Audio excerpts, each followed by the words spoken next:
All right, everybody, welcome back to the Seven Figure Seller Summit Mastermind Series. Today, I'm super excited to have Anna Santiago with us here today. How's it going, Anna? Hey Gary, it's going great. Thank you so much for having me today. Awesome. Today, we're going to have a special training. I know for many of you guys selling on Amazon, hiring a VA is kind of like this big roadblock for a lot of you. A few months ago, I interviewed a group of seven-figure sellers. What was like their number one mistake on their way to seven figures? And then the number one mistake was hiring too late. That's why I wanted to invite Anna from Outsource School on to give you a live masterclass on how to hire a VA for your Amazon business. It's almost going to be like a roadmap to be explained with all the pitfalls to watch out for. So she's going to have an awesome presentation. But before we begin, because we are live, if you can see and hear us, could you please type your name and where you're joining us from, just so we know where you're coming from. All right. So I'd like to quickly introduce Anna before we get started. Anna Santiago is the COO of Outsource School. She's been working remotely for 10 years. Starting at the age of 18, Anna started taking on freelance clients full time, helping them with sales work, with SEO, with content, with e-commerce, among many other business tasks. And then as COO of Outsource School, she's in charge of managing their entire team of over 15. She's optimizing operations, she's contributing to growth. And then Anna actually lives in the Philippines. And then she regularly speaks about her experiences helping businesses and Amazon businesses, especially, efficiently operate and grow with 100% remote teams. So, Anna, how is everything in the Philippines? And where in the Philippines are you? Hey, yeah, due to the pandemic, we still can't go out much, but we're doing okay. We're doing a lot better now. And I'm located a little bit north of Manila. So it's outside the city. It's not as bad as Manila, but still close enough to be able to go to the city. So Awesome, awesome. Well, I'm glad that you're staying safe and you're able to work remotely. So meanwhile, I'd like to give some quick shout outs to people joining in the room. Sorry, we did start a couple minutes late, but I'm glad that you guys joined us. So a quick shout out to Israel Ramirez, Tara from Ohio, Israel's from tuning in from Vegas, Gary from NYC. Thanks for coming back. We had a great session last night as well. We have Khan from Cyprus, we have Sismac from Hong Kong, and we have Arts as well coming in from the States. So glad everybody could join us. And then Chinedu from Miami as well. All right. So because Anna has an action-packed presentation, I'd like to ask you to save all of your questions until the end. And then we also got your submissions as well. We had over 60 questions that were pre-submitted. We've passed all of them to Anna. She's going to try to incorporate them during the presentation as well. Okay. So if you can save the questions until the end. So and a couple more welcomes. John from Puerto Rico, and then Daisy from Sydney. Good day, Daisy. So welcome everybody. We got a full house. So without further ado, I'll go ahead and hand things over to you, Anna, and then you have the screen share on the screen. So let's start the all show. right, perfect. Okay, so I am going to be talking about how virtual assistants can help you scale your business. And I prepared a presentation of the top 10 questions that we get asked about virtual assistants. So Gary introduced me to you guys earlier. Again, my name is Anna. I'm the Anna, COO. sorry to interrupt. We see like there's a little window on top of Ah, your presentation so with a sorry. little slide and There with you this. go. Yeah. Is that better now? We still see that little box. There's like a box. This box. Yeah, yeah, Ah, let me fix that. So sorry. It's yeah. not supposed to show. Give me a sec, guys. Sure. If that's the nature of life, stuff happens. Meanwhile, welcome to Dayami from LA. Good to have you. That's my hometown. So go Dodgers. Right. It's not supposed to show you guys the there. Um, Can you still see the box? No. Well, can you re-share your screen? I We lost the screen. right, right, of course.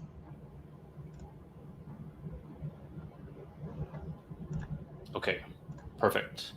Do you still see it now? I still see the box. Yeah. Oh my goodness. Okay.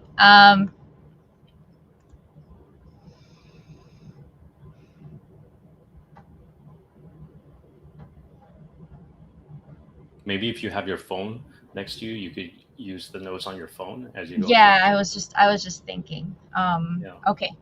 Give me 1 minute. Yeah. I know Anna is quite the professional, so she's got this. Yeah, I got my iPad on standby too, so it's Yeah, perfect. definitely.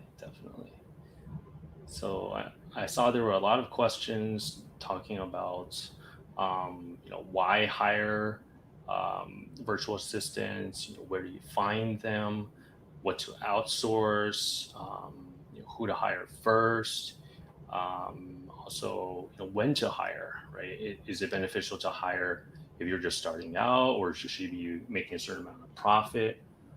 And also, how do you get started? And also the costs, right? The costs required for hiring a VA, how much the budget, as well as training, how easy it is to teach them, and also management, making sure they're completing tasks on time, and also with trust, right? How do you trust someone with your account?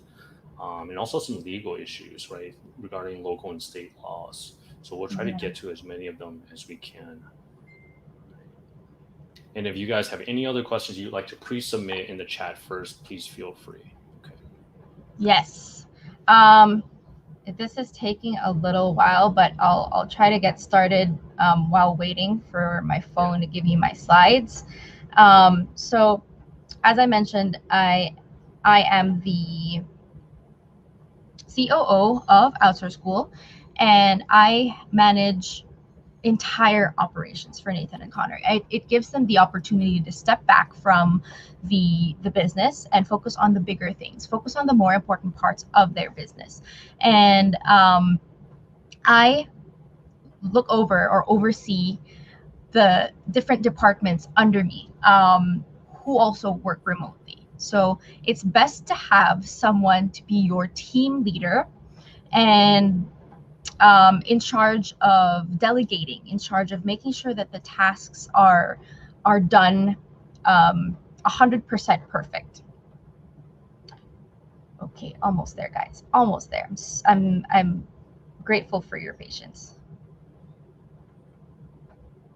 Absolutely. It's technology. We got to deal with this.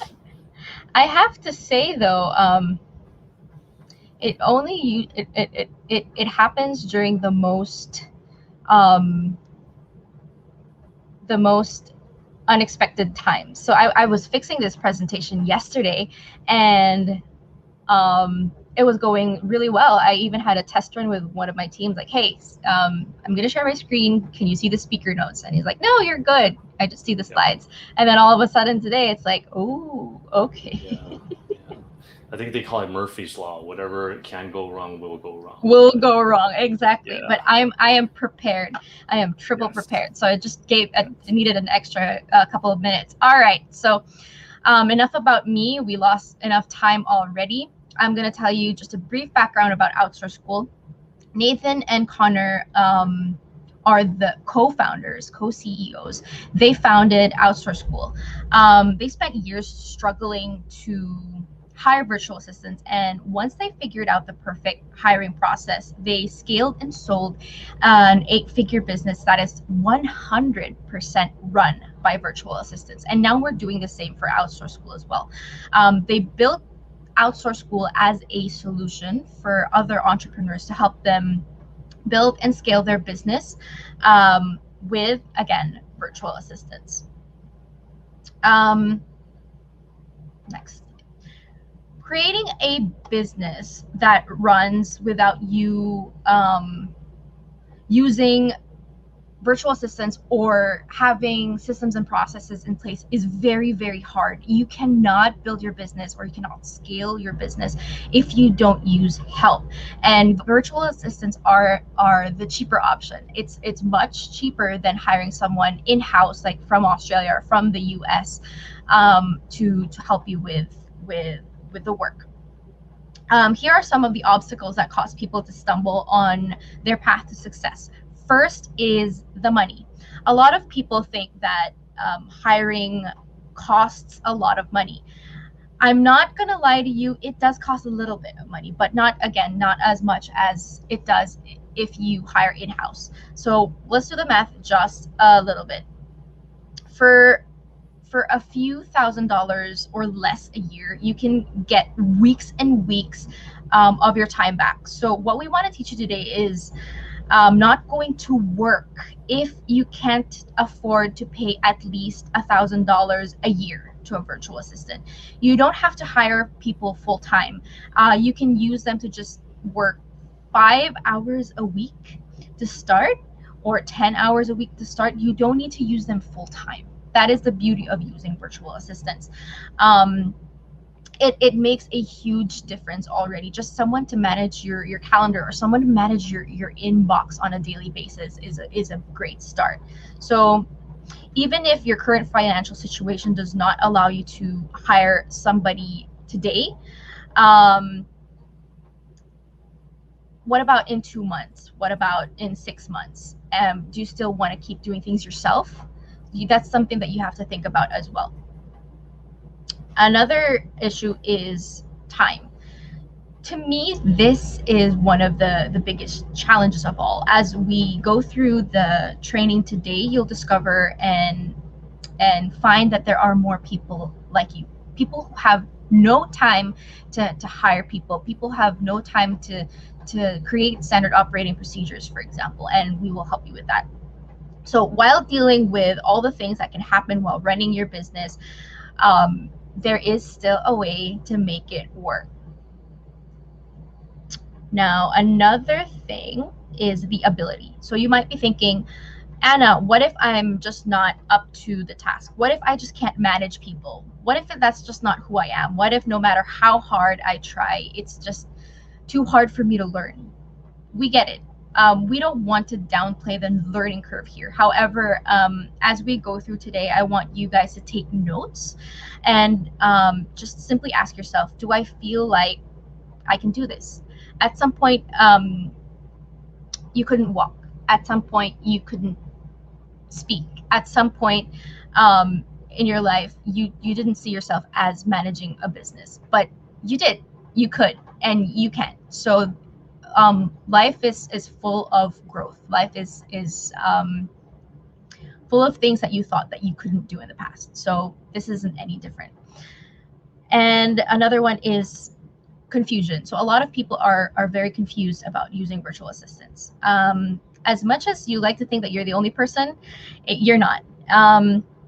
I'm sure you're being pulled into lots of different directions and lots of different programs and courses. Some of them probably even have more substance. But if you want to go forward with having virtual assistants, you want to start with figuring out why or how to use a virtual assistant. What can a virtual assistant do? And the last one is fear. This is probably the biggest one of all. Whether you realize it or not, we can help you with the other four. So we can help you with the lack of money or the ability or the time.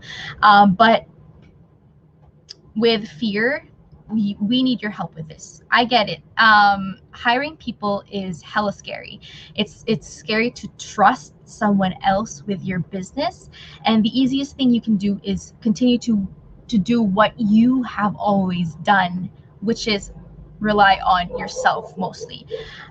Do as much as you probably can yourself, and I know that if you continue to do everything yourself, you're going to have a limit on how far you can go with your business, and at some point you're going to be tired and stressed out, if you're not already right now. I want to let you in on a little secret. Virtual assistants, the ones that we are going to teach you how to hire, they care so much more about providing for their family and keeping their job that they have with you, that they do not they don't think about hurting your business. They want to take care of you as their client. They want to build relationships with you. They want to be treated like family. So if you're able to build these relationships um, and other secrets that I'll share with you later on, they're right there and then you minimize the risk. You have someone that you can trust to depend on, to be there when you have other important things to do. You have someone that you can depend on when you need a day off. So I'll teach you guys about that later on. All right.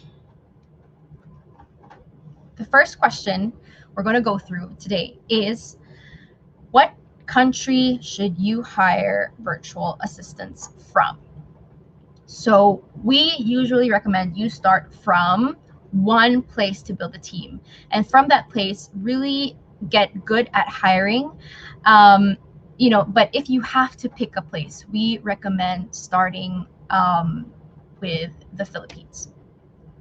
Now, we're just a little biased because Nathan and Connor have hired from the Philippines since the very beginning, and this is where they found the best kind of virtual assistants, the best culture. Okay, let's talk about that a little bit. First of all, they are used to working US hours.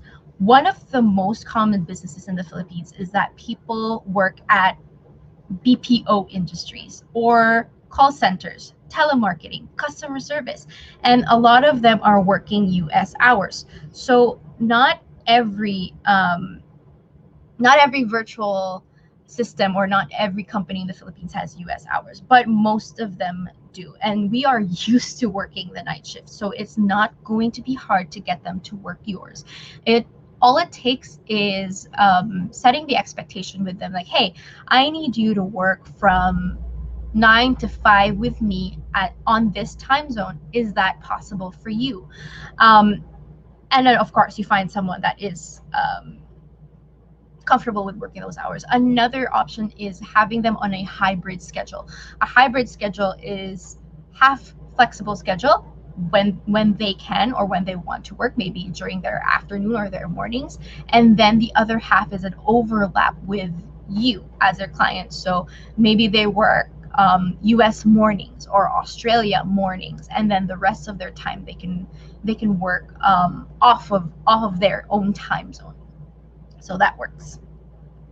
Now, let's talk about English skills first. So another part of why we hire from the Philippines is because of the language. They learn English. I should say, we learn English in school. A lot of us speak English at a very high level. We write English at a high level, which is preferred for people like you, for clients like you who speak English. Communication is everything when you hire anyone. Never mind someone remote across the country. If you can't communicate with them, you're going to run into a lot of issues. And from our experience, hiring from the Philippines bridges a lot of the communication gaps, or just avoids a lot of those communication gaps, because they speak English at a very high level.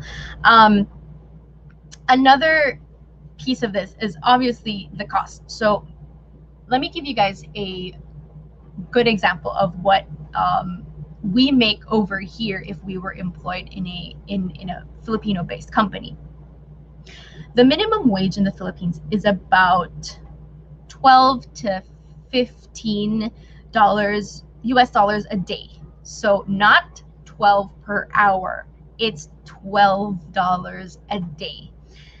Now, that to us is is okay. I mean, we can live off it. We live paycheck to paycheck off it. I mean, we're used to living within our means, but that doesn't mean that you should treat people poorly and pay them poorly. But if you're paying virtual assistants maybe $5 to $10 an hour, um, this is a really good payment for them, and you can reward them and give them bonuses and raises over time. This gives them the ability to live comfortably, and maybe get some savings going. So a lot of the people I know in the Philippines that are not virtual assistants actually have a hard time saving up. So if one of their family members gets sick, let's say it's COVID, they're buried in debt by that time. So they just try to live their best within their means, but there's usually no opportunity for growth here, and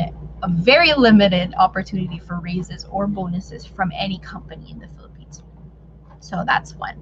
Another big part of it is culture. I have great relationships with Nathan and Connor. And they have great relationships with the rest of us in the team. Um, we consume a lot of the same media. We watch the same movies. We listen to the same music. We read a lot of the same books. So it's not hard to build the relationships with these virtual assistants. Um, you might think, hey, does the culture really matter? Especially if you're selling U.S. products or running a U.S. business or have them interacting with U.S. suppliers or people from your U.S. team. Yes, it can make a huge difference, to have those same values and that same culture with them. Um, we're talking about building relationships, right? So with virtual assistants, we have a lot of this cultural things in common. It becomes a lot easier to build these relationships, to make yourself comfortable with them, and the same with them to you, learning about you outside of the business as well. And then there comes the trust. You build the trust with your virtual assistants. One more thought about hiring from the Philippines, um, which is part of the culture as well, is about, again, family. We love our family. We live in houses with large families. Um, our church is our family. Our community is our family. And that's what you want to bring into your business. You want your team to be a family that loves each other. You want them to stick together. And because because it is something that is innate within us from our culture from a young age, it's a bit easier to do that within the business as well. When you work with Filipinos, they love each other. They just want to be a part of a family. So it's easier to get them to treat the business as their own as well when they work together. So bottom line is, there are great virtual assistants everywhere. The Philippines is a great place to start. Try to stick with one place to master hiring, and then of course you can add people from other countries in your team.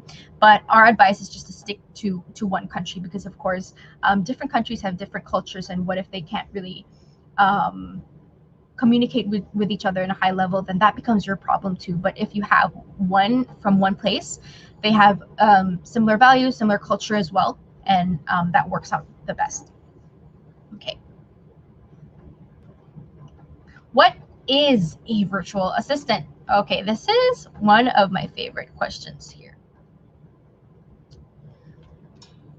We have three types of virtual assistants. We have the followers, the doers, and the experts. Now this is, I'll give you like the simplified version. The followers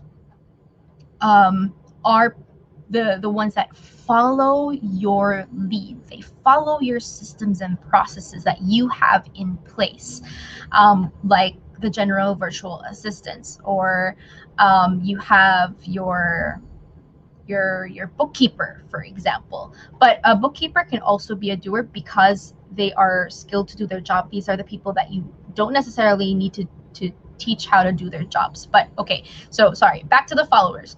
People that follow your lead, your systems and processes, they are there to implement your processes. They're not there to bring in their own ideas and to do do things themselves. The doers are more specialized, and these are the people that, again, you don't necessarily have to teach to do their jobs, like social media managers, graphic designers, um, video editors, writers, web developers. These are skilled people that come in and help you. So, for example, social media managers are a combination of follower and a doer because they are skilled with social media management. They know how to promote, or they know how to manage social media accounts. They should have this skill before they apply with you, or that's the reason why you hired them. But they're also there to follow your processes. So it's actually a combination.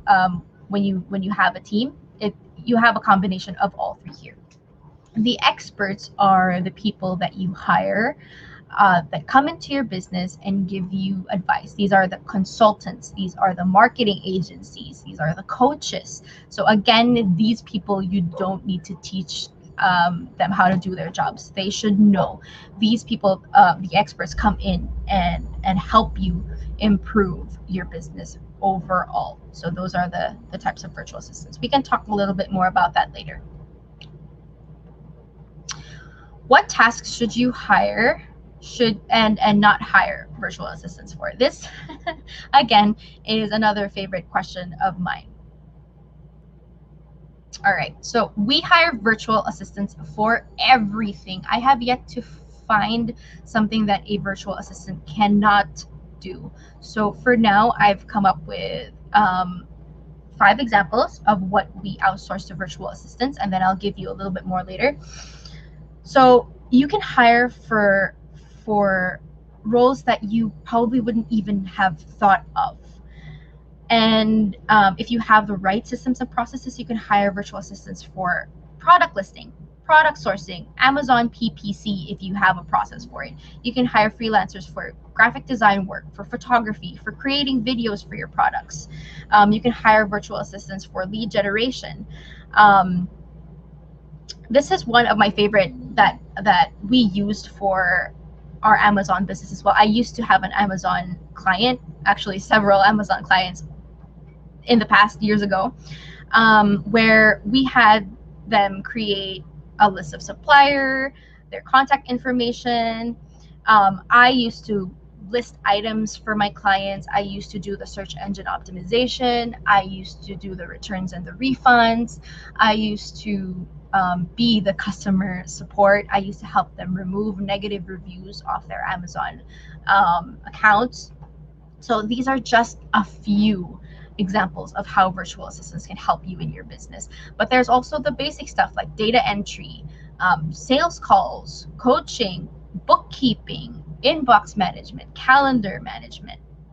You can use virtual assistants to do all the busy work that you don't want to do, including sourcing, wholesaling, stuff like that. Another big one is that we use we think outside the box when it comes to bookkeeping. A lot of people are shocked with bookkeeping. You don't need a US based or an Australian based or a UK based bookkeeper or an accountant to help you keep track of your numbers. We have a lot of great bookkeepers over here that you can hire between $5 and $10 per hour, and you probably only need them for about 5 hours a week just to make sure that your books are clean, everything is in order. So that saves you a lot of time, and that saves you a lot of money as well. Do I need to hire virtual assistants full-time? The answer is actually very simple. It's no. I think I talked to you guys a little bit about this earlier as well. So you can hire your virtual assistants part-time. If you have a big enough business, the default should be always to try to hire someone full-time so that they are exclusive to you. They would be 100% focused on your company. You can grow with them. You can invest time and money into them. They're working the maximum hours they can for you. We don't recommend making a virtual assistant work maybe 60, 70, 80 hours a week. Some virtual assistants would want to, but normally try keeping them between 40, 45 hours a week, and that's what we consider full time. The key here is to be consistent. You don't want to have the virtual assistant be 5 hours this week, 10 hours the next, and then 7 the week after that. Be consistent. This is what they rely on as their source of income. If you hire someone, make sure that it's a certain amount of hours per week, like 10, solid 10, and that they're getting paid for those hours every single week. They're booking those hours or blocking those hours off for you, and they're not working for any other client during that time. So please keep it consistent for them as well. The other thing to keep in mind is the risk of hiring for part-time or starting someone on low hours is trying to increase their hours over time. So if you start someone at 10 hours a week, most people can't survive. Most virtual assistants cannot survive on just 10 hours of work. They will try to find another client, and then in the future, if you love them and if they're a rock star and you just want to work with them even more, and you ask them, hey, can we increase your hours? And they'll say, I'm booked with another client. There are ways around this type of situation. We say, hey, you're awesome. We would love for you to drop your other client and work with us. What will it take? So they tell us an increase would work for them to come on full time with you, or more growth. They want to be promoted in order for them to work full time with you. Some of these things are an easy workaround to get them full time, but it doesn't always work. So if you can, try always hiring full time. But if you can't, that's okay. That shouldn't be a problem at all. You can hire them part time. So there is no minimum. You can hire a person for 5 hours a week. You can hire someone for 10. You can hire someone for 20 or 30.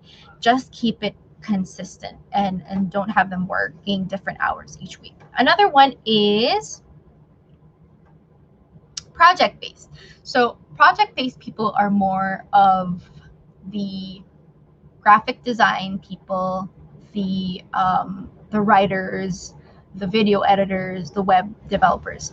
It all depends on the work that you have for them to do. So graphic designers, for example, they have several clients because they know that their work is mostly project-based. So you can come to them each week with just a number of tasks to finish, or sometimes you may not even use them in a week. So it's similar to what we have at Outsource School. We have 2 to 3 video editors on our team right now, and sometimes we don't use them for about 3 weeks, and then all of a sudden the following week they have a lot of work. Just make sure that you give them enough time to finish the projects, considering that they also have other clients. But just let them know, like, hey, I need this done by, and they should be able to do that for you. So you can also hire project-based, but only for the doer roles. You can't hire a project-based general virtual assistant. The general virtual assistant is there to make the operations, the repetitive daily stuff easier for you. So only hire doers for project-based. We also always recommend against decreasing hours. It's super demotivating. If you hire someone for 20 hours now, and then a few months later you're trying to reduce them to 10, and then 3 months they came back to you and then they need to go back to 20, it's hard. And they lose pay. And if you decrease their hours and then later on you love them and you need them to work more hours and they have more clients, you're also screwed, and you might have to find someone else to train. So again, keep it consistent. If you hire them at 20, they'll be with you 20 forever, unless of course they have the availability that you can always increase, but stay away from decreasing their hours. How much does a virtual assistant cost? I got this question a lot, actually. So Gary sent over a list of questions that you guys had before this presentation, and I was surprised to see how many of you had similar questions. So a lot of the answers are already in this presentation, and that's why I didn't address the questions earlier on, because the answers are already here. So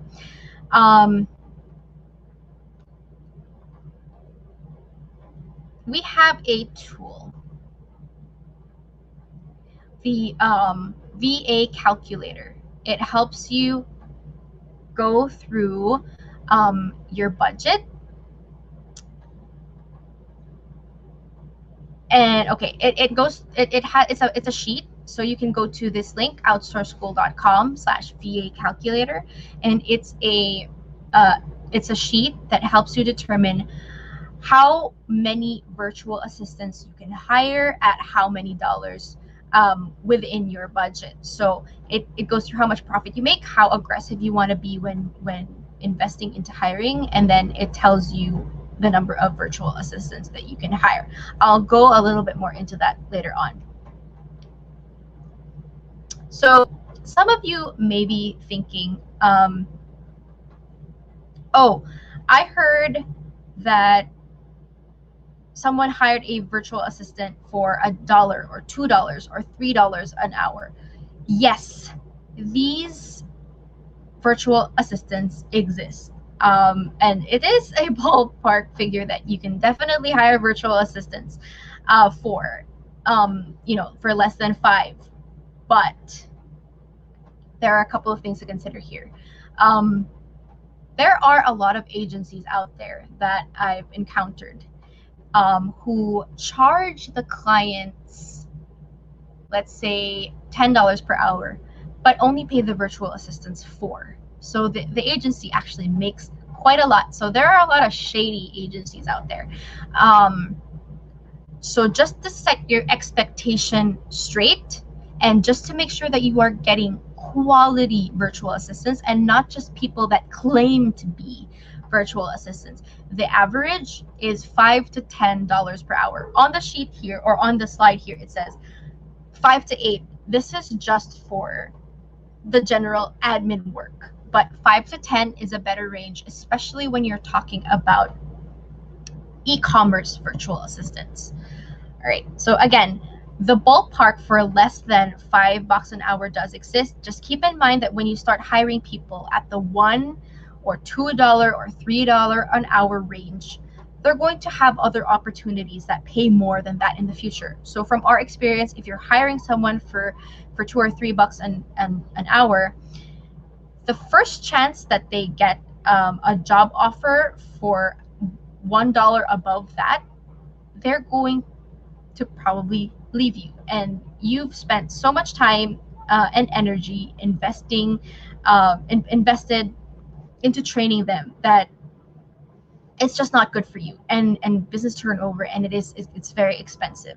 So it's not a hard rule, but if you were to hire a virtual assistant, make sure that they're very 100% happy with their rate to start, which is why we give you a good range of 5 to 8, something that they can really live comfortably off of, something that will keep them motivated, and of course through time offer them the opportunity for growth, bonuses, and raises.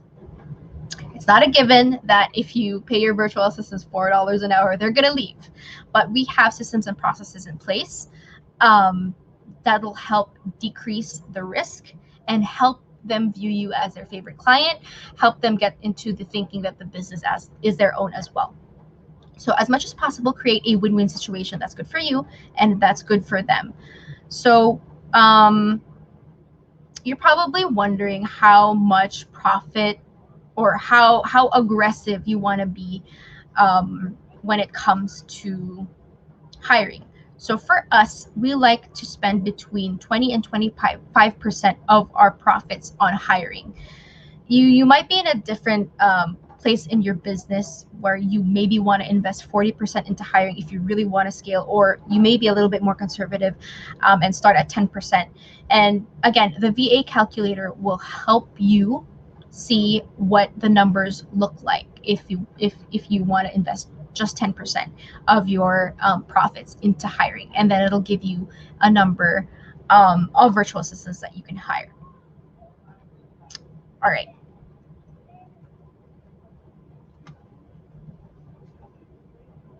Okay. Again, let's go back to the math. Let's say you pay $5 an hour for your virtual assistant, and you hire them for just 5 hours a week. Yes, we talked about hiring full time. You don't need to do that. So let's focus on just a part-time virtual assistant right now. For 5 hours a week, that is a good starting point, especially if you've never hired a virtual assistant before. It's good to get their feet wet with a small amount of hours. You can always hire your next virtual assistant full time, or see if that current virtual assistant can increase their hours. Okay, so $5 an hour for five hours a week. That's just $25 a week. That comes out to $1,300 a year, and you're paying them $1,300 a year, which most business owners can afford, for 260 hours of your personal time back. That's 6.5 weeks of your time. So just thinking about it, is 1,300 worth 6.5 weeks of your life? We like to ask our clients, how much do you value an hour of your time? If you're at the point in your business where you've proven your business model and you want to take the next step in and invest in hiring, this is one of the best investments you can make. So don't think of hiring a virtual assistant yet if you're not making a profit, and if you don't have even just a little process, and if you don't really have a system going in, if you don't have that vision, if you don't know the whys of your business yet. But if you're at the point where you can't do it alone anymore and you need a little bit of help and you want to grow your business, this is a great investment to make. All right. Sorry to interrupt. Just to let you know, we have about 15 minutes left on the clock, just for your planning. Okay, I think that should be enough. Let me just double check. And also, there's a little box there that says StreamYard is sharing your screen. Can you click on the hide link? Okay, perfect. Got it. Okay. Yeah. Okay, so I'll cut this presentation a little bit shorter, or just try to go through the points a little bit faster. Okay, what if they have multiple clients, or what if my VA works for a similar client? So most virtual assistants, unless you're hiring them full-time exclusive, they have to provide for their family. They're going to work for other businesses, and if they are Amazon virtual assistants, if they're e-commerce virtual assistants, they're probably going to work for another Amazon seller, and that's okay. It's just a matter of setting the expectations with them that if you are working for another client, make sure that as long as your hours are with me, you're working only for me.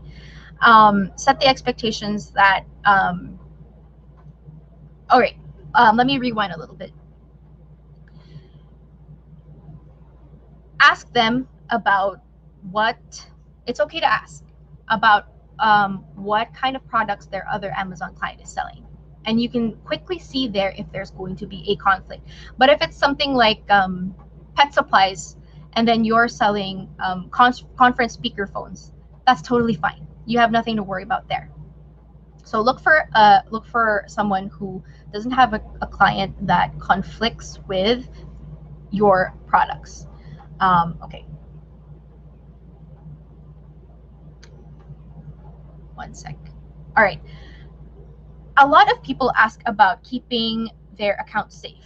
Um, we have worked with a lot of Amazon sellers, and we've never seen anything about the virtual assistants hurting the accounts, hurting you in a capacity that'll shut down your Amazon business. Yes, of course, virtual assistants still make mistakes sometimes. Maybe sometimes they'll send out the wrong email, but that's usually an easy fix, especially if you have your systems and processes in place, and if you have relationships with your virtual assistants, and as long as they don't use your name on the emails, it's an easy fix. There's always going to be a risk, but we would not get too caught up in it. The best way to really protect your business, especially if you are concerned about them working for other Amazon sellers, again, become your virtual assistant's favorite client. We teach this a lot at Outsource School. Put them in a situation where they like their pay, where they love their job, where they love working with you, and they're going to love their team. Where they're treated as family. And when the time comes that someone else talks to them and says that they wanna hire them full time, they're not going to want to leave you. They're not going to want to leave their family. So in general, if you build these relationships with your virtual assistants, this really helps protect your business because they start treating the business as their own. And that's the truth about risk. That's the truth about trusting these virtual assistants with your account. If you build a great relationships with them, you have nothing to worry about. We also ask virtual assistants what they like in their other clients. So of course, you have the opportunity to grow, to improve, and to become their favorite client. And you can become direct and ask them what is it that you like about your other client, and my goal is to become your favorite client. What do you want to see from me going forward? Is hiring a virtual assistant risky, and how to reduce the risk? All right, so expectations, relationships, platform, limited access, and the truth about legal docs. There are a few ways to reduce risk, and I'm going to kind of go through them just really quickly. So first is setting up great expectations up front. We have a great onboarding process we teach at Outsource School that goes through this, but basically is when you set the right expectations before you hire someone, you are making sure that it's very clear to them what they're getting themselves into, right? So if the expectations are they show up on time, they don't work with your competitors, they communicate with you if they're going to be out sick, that's very easy. And it helps holding the virtual assistant to your expectations, reduce the risk with a virtual assistant. I'll talk a little bit more about that later, but just make sure that upfront you tell them what they're getting into, what the schedule is going to be like, what the growth opportunity is, what you expect from them, and their responsibilities, and ask them if they're okay with this 100% before moving forward with the hire. Now, next is relationships. We talked again about this earlier on, but getting them to view you as their favorite client, getting them to feel like they're a part of the family, getting them to feel that they are valued and appreciated within the company helps reduce the risks greatly. Next is the platform. So there are several platforms that you can hire virtual assistants from. There are a lot of agencies also out there that provide not so great virtual assistants. So you guys have to be careful. At Outsource School, we have a partner that provides pre-vetted, experienced virtual assistants, and you are covered by the terms and service. So there are also other platforms like Upwork, Fiverr, Online Jobs PH, and our partner, FreeUp. Nathan and Connor built FreeUp and sold it a couple of years ago. But we still work very closely with them, and if you are referred by us, you get credits to help pay for your first virtual assistant, as well as other bonuses and discounts.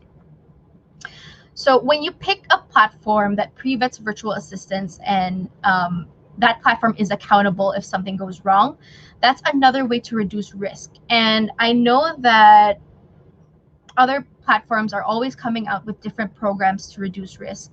But I avoid hiring virtual assistant that messages you on Facebook or tries to find you on Facebook and asks you if you need some help, because you don't have a platform that holds that is responsible for them or holds them accountable to make sure that the work is done right. So make sure whichever platform you decide to hire from, that they hold their virtual assistants accountable, and if anything goes wrong, they're there to replace the virtual assistant immediately. And of course, to make sure that they already have the skill and they're pre-vetted before they even work with you.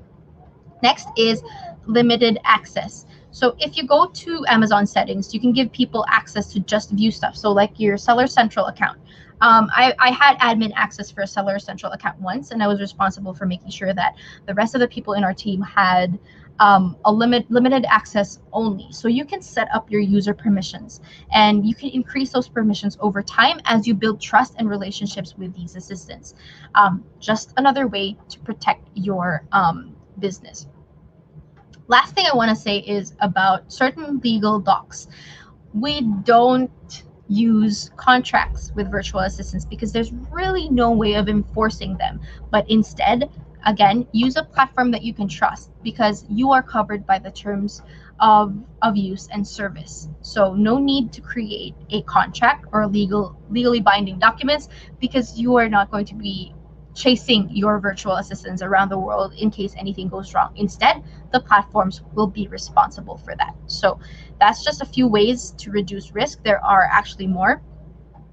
But I need to say that the Avro virtual assistant cares so much more about, again, providing for their family, keeping clients, making an income, staying with you, growth, getting referrals, than they do about jeopardizing your business. And again, we've worked with a lot of Amazon businesses. I've worked with a lot of Amazon clients, and it's just about giving them the stability, building those relationships out with them.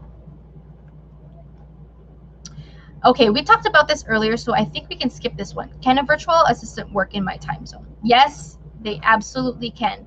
Again, just setting the expectations of what hours you need them to work. Maybe you can come up with a compromise if you don't really need them to do something while you're online, then a hybrid schedule, half flexible and half set hours overlapping with you.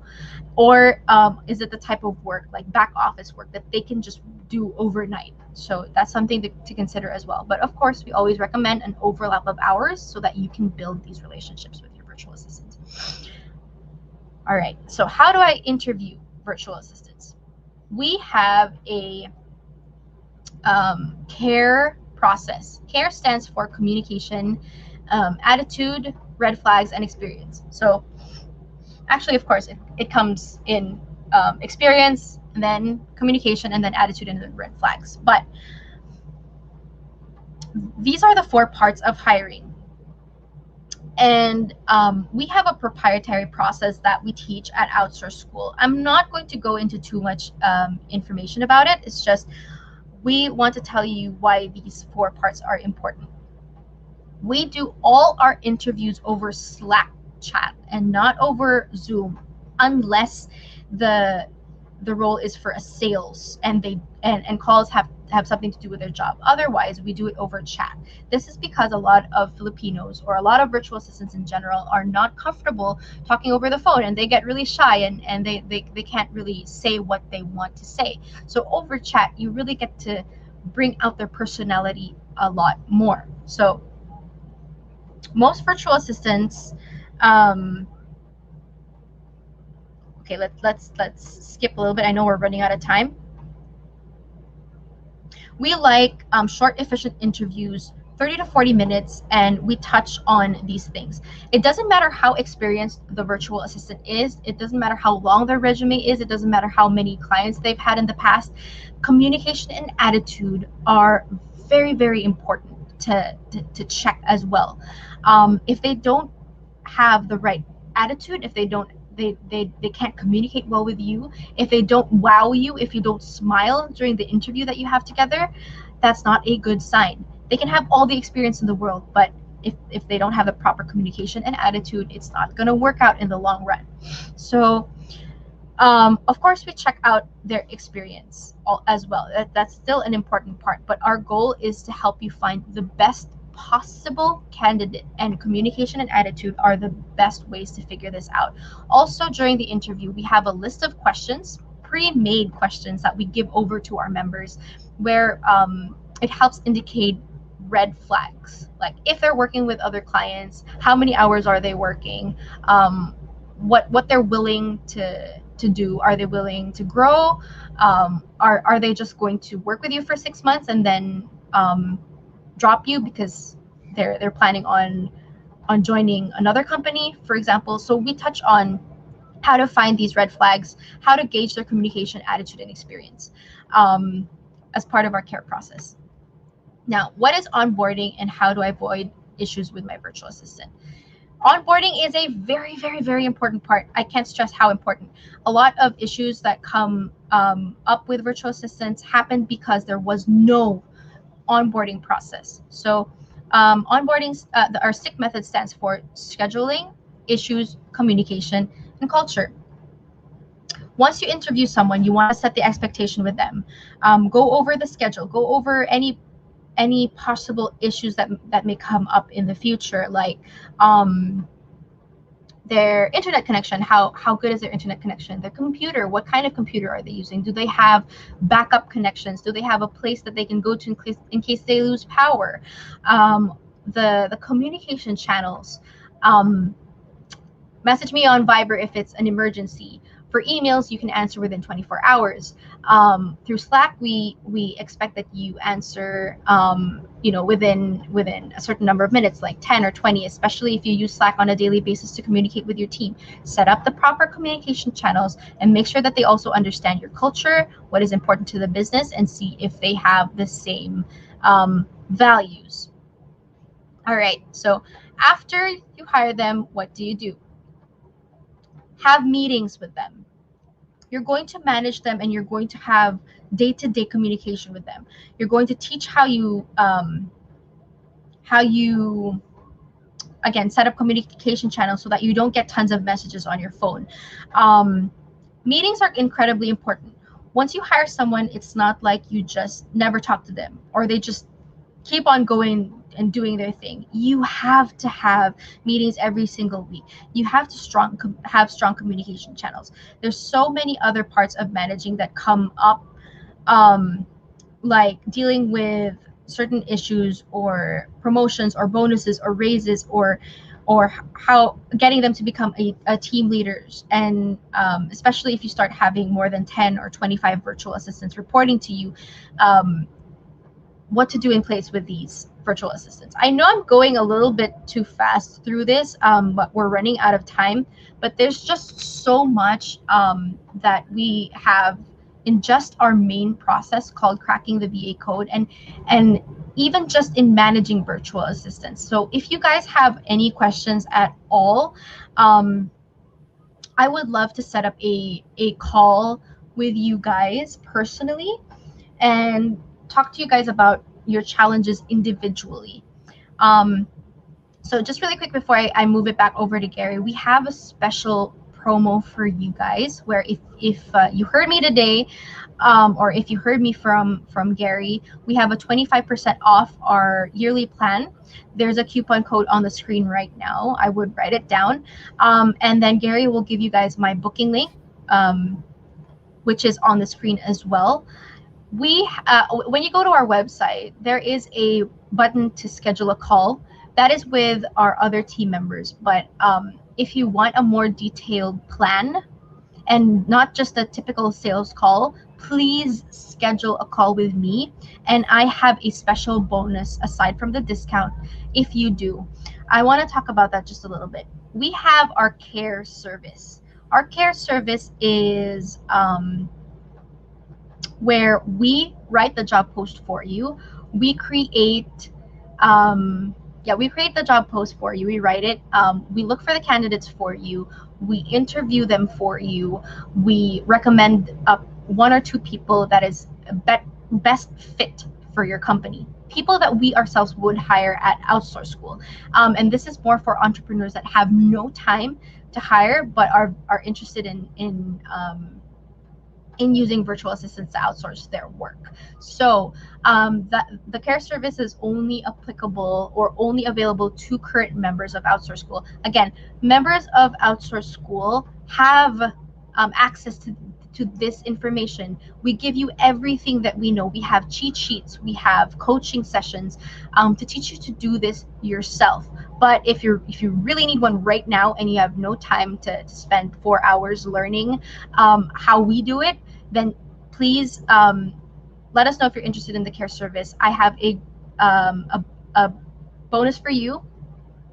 If you schedule a call with me, we'll add in a free Care Plus package if you join Outsource School and schedule a call with me.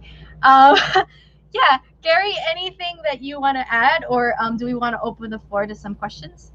Yeah, well, thank you first off, Anna, for the very valuable presentation. And I saw that you answered a ton of questions, and even many of the people watching, for example, Easy or Gary in New York said all my questions were answered in the course of this presentation. Bravo.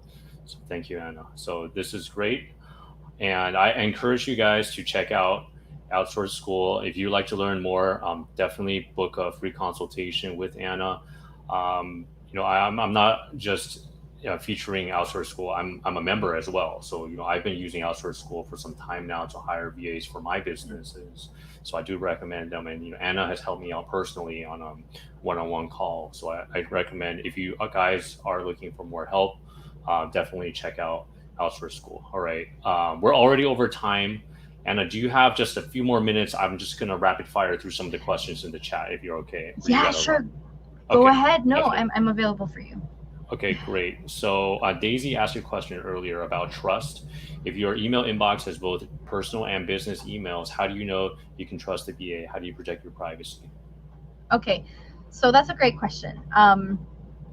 We have a business email Oh, going you're where it's muted. You're on mute, Anna. I am. One sec. Let's see. Can you, or is it me? I'm not sure. Can you guys hear Anna? Hi, can you hear? I think Can you we guys hear lost me? audio. Can you guys hear me? Please let Can me you know hear if you can me? hear me because I can hear you. Okay, I can't hear Anna. Can you guys hear Anna? Can you type in the chat?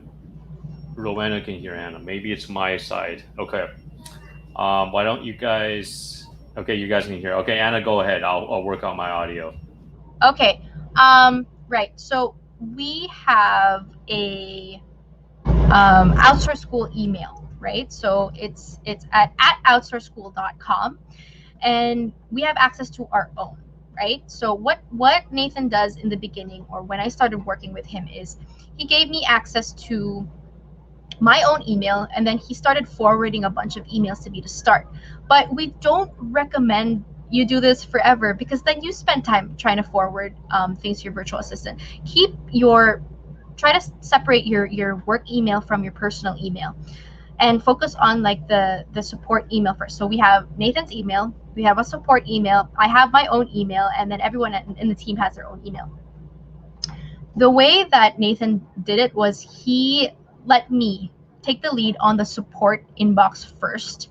The more easy, repetitive inquiries or issues that come in over email, he let me handle those and see how I responded. Gave me tips on how to respond to them, and I've been doing this for a long time. So I have a lot of experience with customer service and talking to customers. So he really didn't have a problem with having me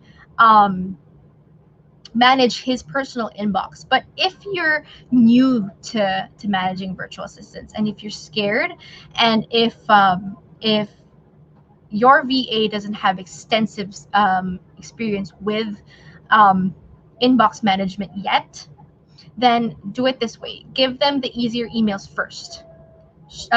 Let them show you that you can trust them. Let them show you that um, their responses are good. And then after that, if you're more comfortable, have them start working on your emails, or at least just clearing out the spam messages, just leaving the spam read, so that when you open up your inbox, you see the 10 important emails right at the top, and then they just tell you, hey, I just cleared out all your emails from um, all your newsletters from Amazon, for example. And now you have an email there from your doctor, you have an email there from your attorney, you have an email there from a customer that looks really urgent. So at least they tell you what's there, what's important to check out. So I hope that answered your question. All right, perfect. Thanks so much for that insight, and thanks for the question, Daisy.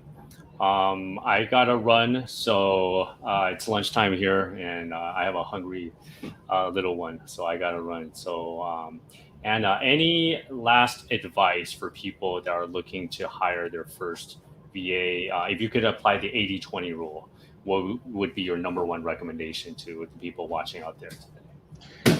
Oh my, that's a hard one. I have a lot. And I told you guys, 1 hour or 45 minutes is not enough to go through all the tips about outsourcing, interviewing, training, managing virtual assistants. But my best advice right now is, if you want to scale, you need help.